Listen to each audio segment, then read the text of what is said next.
जी friends, आप देख रहे हैं यूट्यूब चैनल वॉइस ऑफ कैनी और मैं सफदर खान कैनी। अच्छा फ्रेंड्स, आज का वीडियो बेस कर रहा है एचपीएलसी के इंटरव्यू क्वेश्चंस। लेकिन ये क्वेश्चंस उन लोगों के लिए जो क्वालिटी कंट्रोल डिपार्टमेंट में सीनियर्स हैं या जो इंचार्ज है या जो लोगों से काम कराते हैं, एचपीएलसी की सुपरविजन करते हैं। तो बड़े इंपॉर्टेंट क्वेश्चन है और क्वेश्चन बेस कर रहे कंसेप्शन और बैकग्राउंड बेस्ड है और बेस्ट प्रैक्टिसेस है। इसमें जज करना है कि जो यूज़र है उसका क्या बैकग्राउंड है एचपीएलसी को यूज़ करने के हवाले से। तो वीडियो आपने पूरी एंड देख रही थी, बहुत इंपॉर्टेंट वीडियो आज की।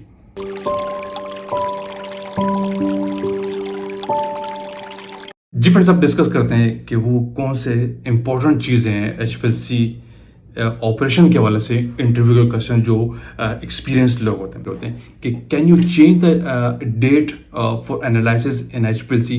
मींस आप एचपीएलसी की डेट चेंज करना अलाउ करते हैं खुद या अपने किसी सबऑर्डिनेट को। तो क्या बैकग्राउंड है? तो इसका रिप्लाई ये है कि नेवर। आपने इसको कहना है नेवर। एचपीएलसी पे कभी भी डेट को चेंज नहीं किया जाता, आल्दो कि वो कैलकुलेट हो क्या आया या आपने कैलकुलेट किया जो फिक्स है या सप्लायर सर्विस इंजीनियर की एंड से कोई इशू है तो फिर आप उसको भी डॉक्यूमेंट करते हैं। लेकिन ड्यूरिंग एनालिसिस रूटीन में आप एचपीएलसी की डेट को चेंज करना अलाउ नहीं करते। बेस्ट प्रैक्टिसेस का पार्ट नहीं है, देखिए नहीं अलाउ है। क्लियर है?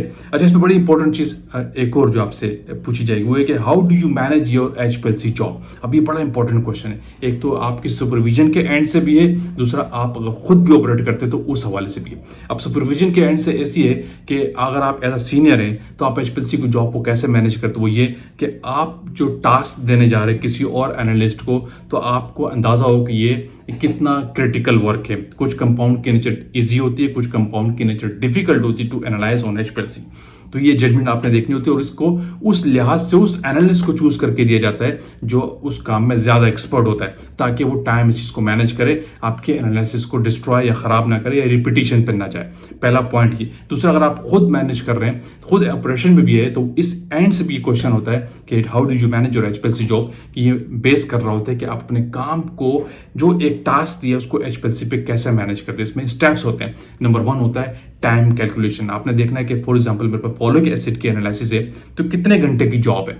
लेट सपोज सिर्फ 2 घंटे के रन है, सिर्फ स्टैंडर्ड हो गया, ब्लैंक हो गया, फिर सैंपल्स हो गए, कितने सैंपल्स है वो, और उसके बाद फिर आफ्टर द ब्लैंक आप आफ्टर कवरिंग स्टैंडर्ड है ये है। उसके बाद फिर आपकी वॉशिंग का टाइम है, उसके बाद आपकी प्रिपरेशंस का टाइम है, उसके साथ आपकी मोबाइल फेस की प्रिपरेशन का टाइम है, उसके साथ आपको सिस्टम को सैचुरेट करने का टाइम है।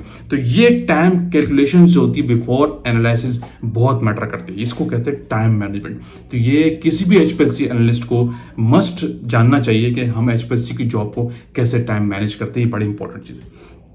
अच्छा, एक बहुत इंपॉर्टेंट चीज है, लोगों का कन्फ्यूजन भी उस पर होता है। If any parameter of the system suitability fails can you proceed your analysis. For example RSD is okay, ठीक है, tailing factor is okay, but the resolution going to fail. तो फिर आप क्या करेंगे? यानी सिस्टम सुटेबिलिटी के बहुत सारे पैरामीटर्स होते हैं। समटाइम्स उस कंपाउंड की नेचर में गिवन होता है कि 2 कंपाउंड के आप लगा रहे एनालिसिस, तो आपको रेजोल्यूशन भी निकालना होता है। समझ रहे हो आप? कभी कभी ऐसे एचपीएलसी पे एनालिसिस होती है कि एक से ज्यादा कंपाउंड एक ही मेथड पे एनालिसिस हो रहे होते हैं, तो उसमें फिर आप रन भी एक ही बना के आप चलाते हो और सबकी पीक एक साथ आ रही होती है, तो उसमें रेजोल्यूशन रिकमेंडेड होता है समटाइम।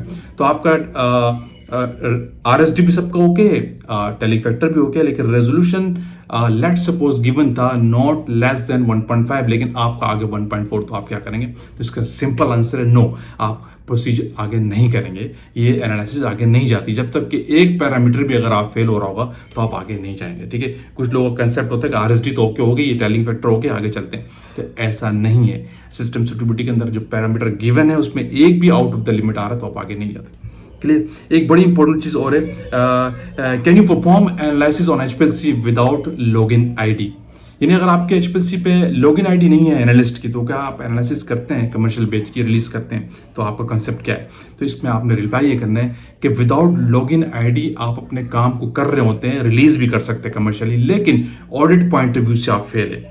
जब भी ऑडिटर आएगा आपकी इस सिस्टम को एक्सेप्ट नहीं करेगा, वो फाइंडिंग्स निकालेगा कि यहाँ पे लोग जो एनालिस्ट हैं उनकी लॉगिन आईडी नहीं बनी हुई, कोई स्पेसिफिक आईडी से काम ही नहीं कर रहा। तो इससे मैनिपुलेशन के चांसेस ज़्यादा होते हैं, गड़बड़ करने के चांसेस ज़्यादा बढ़ जाते हैं। तो लॉगिन आईडी कंपलसरी है एचपीएलसी एनालिसिस के लिए फॉर द ट्रेसेबिलिटी और डेटा एनालिसिस करने के लिए कि किसने चलाया, किसने ये काम किया था रिकॉर्ड पॉइंट ऑफ व्यू से भी। तो ऑडिट पॉइंट ऑफ व्यू से बहुत इंपॉर्टेंट। लेकिन अगर आप बैच एनालिसिस करके रिलीज कर रहे हो वो एक्सेप्टेबल हो जाएगा, लेकिन इंपॉर्टेंट थिंग ये है कि आपका जो वर्क आप फार्मास्यूटिकल इंडस्ट्रीज में करते हैं वो ऑडिट में भी पास होना चाहिए कि फाइंडिंग कम से कम है। तो ऑडिट पॉइंट ऑफ व्यू से ये फेल है, आपको एक्सेप्टेबल नहीं है। लेकिन नॉर्मली अगर आप एनालिसिस करते हैं तो रिलीज कर सकते हैं, लेकिन बेस्ट प्रैक्टिस नहीं है। 110% बेस्ट प्रैक्टिस ये है कि आपके पास एनालिस्ट की लॉगिन आईडी मस्ट होनी चाहिए। क्लियर? अच्छा, इसके बाद बड़ी इंपॉर्टेंट चीज एक और है, what type of record should be kept for HPLC analysis. Means HPLC जो आप चला रहे हैं किस किस टाइप का रिकॉर्ड आप कीप करते हैं।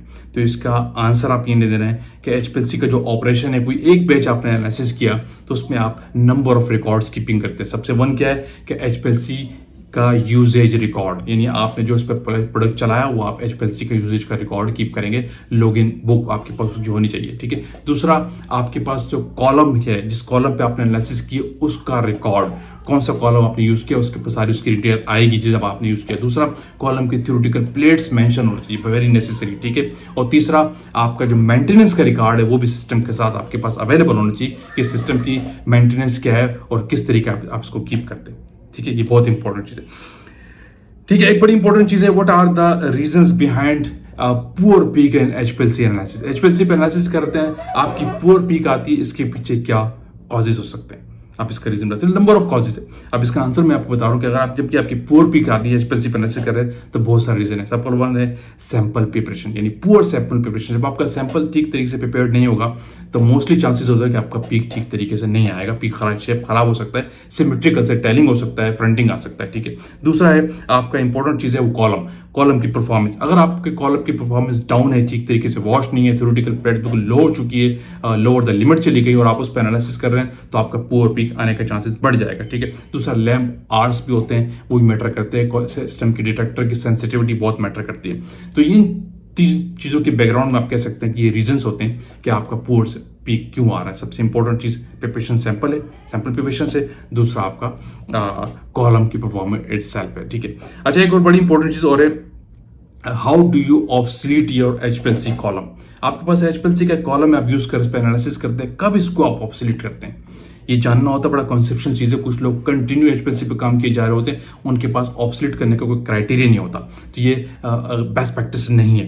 बेस्ट प्रैक्टिस ये है कि आपके पास इस लेबोरेटरी में एसओपी का पार्ट हो कि आप किस तरीके से किसी भी कॉलम को ऑब्सलीट करते हैं। उसके लिए क्राइटेरिया फिक्स होता है इंडस्ट्री में, किस इंटरनल है वैसे ये। लेकिन अच्छी प्रैक्टिस में आपको बता रहा हूँ क्या है कि आपके पास कॉलम को ऑब्सलीट करने का थ्योरेटिकल प्लेट्स की बेस पे क्राइटेरिया होना चाहिए। यानी बेस्ट प्रैक्टिस तो ये है कि आपकी जो थ्योरेटिकल प्लेट्स है कॉलम की, जो आपने इनिशियल एनालिसिस की, फर्स्ट एनालिसिस किए, उसका जब हाफ रह जाए तो आप उस कॉलम को ऑब्सलीट कर दे, चाहे वो परफॉर्मेंस ठीक दे रहा हो या ना दे रहा हो। ठीक है, ये बेस्ट प्रैक्टिस काउंट होती है। अदरवाइज कुछ इंडस्ट्रीज में 25% भी है, यानी इनिशियल का 25% भी रह जाए तो आप उस कॉलम को ऑब्सलीट कर दें, न्यू कॉलम इशू करवा लें। ये बेस्ट प्रैक्टिस है। इसी की बेस पे आप किसी भी कॉलम को ऑब्सलीट करते हैं, ये क्राइटेरिया आपके पास एसओपी का पार्ट होना चाहिए। एक और इंपॉर्टेंट चीज और बताता हूँ कि how to perform new column conditioning. जो आपके पास एक लेबोरेटरी में न्यू कॉलम इशू हुआ, आपने लिया, इसकी आप कंडीशनिंग कैसे करेंगे, क्या क्राइटेरिया आपके पास फिक्स करता है। तो इसके आंसर आपने ये करना है कि सीनियरिटी के लेवल पे कि कॉलम को कंडीशनिंग के लिए उसका लिटरेचर चेक किया जाता है। जब भी न्यू कॉलम को इशू किया जाता है पहले उसका लिटरेचर चेक होता है। ठीक है। और देखा जाता है कि इसका स्टोरेज सॉल्वेंट क्या है, ये एसीटोनाइट्राइल में स्टोर है या मेथनॉल में स्टोर है। तो जब भी आप न्यू कॉलम लेंगे डायरेक्ट उस पर मोबाइल फेस कभी भी नहीं चलाएंगे। आपने नया कॉलम लिया, मोबाइल फेस आपका रेडी है तो आपने सिस्टम पे लगा के उस मोबाइल फेस चला दिया। This is not the best practice. Best practice ये होगी, आपने जो न्यू कॉलम इशू किया है उसको स्टोरेज सॉल्वेंट को देख के उसके लिटरेचर से उस स्टोरेज सॉल्वेंट से उस कॉलम को फ्लैश किया जाता है। उससे लेस स्ट्रेंथ का बना ले तो ज़्यादा बेहतर होता है। ठीक है।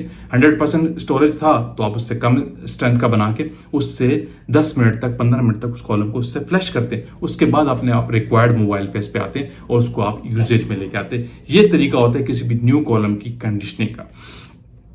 क्लियर फ्रेंड्स, ऐसे बेताशा क्वेश्चन थे लेकिन मैंने ये की क्वेश्चंस निकाले जो एचपीएलसी सीनियर्स हैं और जो एचपीएलसी के इंचार्ज हैं, उनको इस पे अवेयरनेस मस्ट होनी चाहिए। फिर भी कोई भी क्यूरीज आपके जहन में तो आप कमेंट बॉक्स पे पूछ सकते हैं, वीडियो का पेंड करते हैं।